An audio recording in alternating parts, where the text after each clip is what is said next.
രുക്മിണി സ്വയംവര ചടങ്ങ് നടത്തി. വള്ളികുന്നം കന്നിമേൽ ആയിക്കോമത്ത് ഭദ്രകാളി ക്ഷേത്രത്തിൽ നടക്കുന്ന സപ്താഹജ്ഞാന യജ്ഞത്തിന്റെ ഭാഗമായാണ് രുക്മിണി സ്വയംവര ചടങ്ങ് നടത്തിയത്.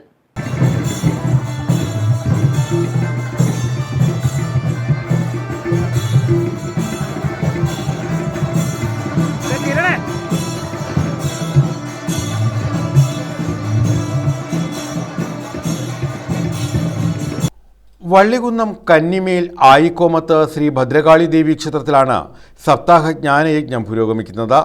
യജ്ഞത്തിൻ്റെ ഭാഗമായി രുക്മിണി സ്വയംവര ചടങ്ങുകൾ നടത്തി.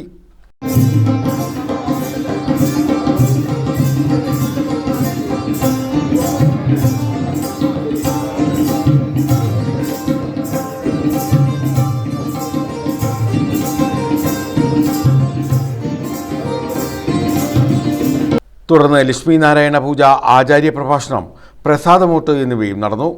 കണ്ണൻ വേദിക്കാണ് യജ്ഞാചാര്യൻ. ക്ഷേത്രത്തിൽ നടന്നുവരുന്ന ജ്ഞാനയജ്ഞം 29-ന് സമാപിക്കും. News bureau, Vallikunnam.